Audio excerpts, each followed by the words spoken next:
नमस्कार, मैं हूं आकाश और लगातार हम लोग क्षेत्र में जुड़े हुए हैं और क्षेत्र की जनता के साथ साथ स्थानीय नेताओं से भी मुद्दे की बात कर रहे हैं। अभी हम हैं महाराजगंज में और महाराजगंज में हमारे साथ हैं बीजेपी के पूर्व विधायक जो यहाँ के कद्दावर नेता हैं। लगातार कोरोना काल में और बाढ़ जैसी महामारी में ये लगातार लोगों के साथ जुड़े रह रहे हैं, लेकिन इन सब के बावजूद भी बीजेपी ने इन पर विश्वास नहीं दिलाया और यहाँ पे जो है सीट जो है वो जदयू को चली गई, जबकि ये इसके पूर्व में यहाँ के विधायक रह चुके हैं। हम इन्हीं सारे मुद्दों पे बात करेंगे। सीधे तौर पे हम आते हैं डॉक्टर निरंजन जी के पास। सर, आपसे जानना चाहेंगे कि राजनीति बड़ी चरम पे है और विधानसभा चुनाव होने जा रहा है, लेकिन इसी में एक बड़ी घटना घटी है, क्या कहेंगे? रामविलास जी का देहावसान एक राजनीतिक युग की समाप्ति है। वो देश के जाने माने नेता थे, बहुत लंबे समय तक केंद्र सरकार में मंत्री थे और केवल दलित समाज के नेता नहीं थे, बल्कि हर समाज के ज़रूरतमंद लोगों को, गरीब लोगों को मदद करते थे और सभी समाज में लोकप्रिय नेता थे। ऐसे नेता के देहावसान पर मैं शोक व्यक्त करता हूं, श्रद्धांजलि देता हूं। आज हम लोग कई गांवों में हम लोगों ने शोक सभा आयोजित किया है और उसी क्रम में हम लोग जा रहे हैं, तब आपसे भेंट हो रही है। सर, सबसे बड़ी मैं बात जानना चाहता हूं कि एक तो एक सुख की बात हो रही है, दूसरी तरफ ऐसी जानकारी मिल रही है कि आप उसी सीट से, उन्हीं के पार्टी से आ रहे हैं क्षेत्र में, क्या कहेंगे?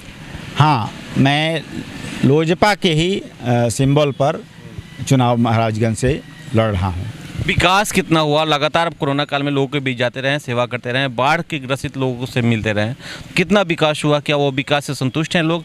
स्थानीय विधायक को फिर से सपोर्ट करेंगे? नहीं, विकास से लोग संतुष्ट नहीं हैं, क्योंकि इस 6 महीने के पीरियड में मैं प्रत्येक गांव में गया हूं और प्रत्येक गरीब बस्ती में गया हूं और मैंने अपनी आँखों से देखा है कि लोगों के सामने कितनी समस्याएं हैं। लोगों का राशन कार्ड नहीं बना है, लोगों का घर नहीं बना है, लोगों का शौचालय नहीं बना है, किसी के पास पानी की सुविधा नहीं है और हर तरह से लोग परेशान हैं। उनके दुख दर्द में वर्तमान विधायक कभी भी शामिल नहीं होते हैं, कभी नहीं जाते हैं और हर तरफ केवल भ्रष्टाचार का बोलबाला है। उनका एकमात्र उद्देश्य पैसा कमाना रहता है। सर, आप तो पेशे से डॉक्टर भी हैं, लगातार बीच में जाते होंगे, लेकिन एक वैश्विक महामारी में जनता कैसे परेशान रही है और इसमें स्थानीय विधायक ने क्या सपोर्ट किया, आपने क्या किया इसके बारे में? इस वैश्विक महामारी के कार्यकाल में लोगों के सामने सबसे बड़ी समस्या तो उनकी जीविका के लिए हो गई थी। लोगों का रोजी रोटी रोजगार छिन गया था। खैर, खेती इस कोरोना के बाद बाढ़ के कारण खेती चौपट हो गई, उसके कारण भी लोग परेशान हुए और जिनकी तबीयत ख़राब हो जाती थी उनको दवा में परेशानी होती थी और बाहर से लोग जो आए थे यहाँ घर पर वो बिना काम के बैठे हुए हैं, उनके सामने कोई रोजी रोटी की उपाय नहीं है। ऐसे काल में, ऐसे समय में मैंने उन लोगों के बीच जाकर एक तो यह मदद किया कि कोरोना से कैसे सुरक्षित रहें, इसके संबंध में मैंने उनको जागरूक किया, मैंने उनको बताया, मैंने लिखकर एक पैम्पलेट उनको बीच बांटा और दूसरी बात कि मैंने यथासंभव अपनी शक्ति भर अपने पॉकेट से लोगों के बीच में सहायता सामग्री वितरित किया। बहरहाल आप चुनाव में आ रहे हैं और लोजपा की टिकट पे आ रहे हैं, तो भाजपा और लोजपा आपके साथ होगा, भाजपा के कार्यकर्ता आपके साथ होंगे? हाँ, मेरे साथ भारतीय जनता पार्टी के कार्यकर्ता, भारतीय जनता पार्टी के समर्थक, वोटर और तमाम क्षेत्र के हर तबके के लोग मेरे साथ हैं।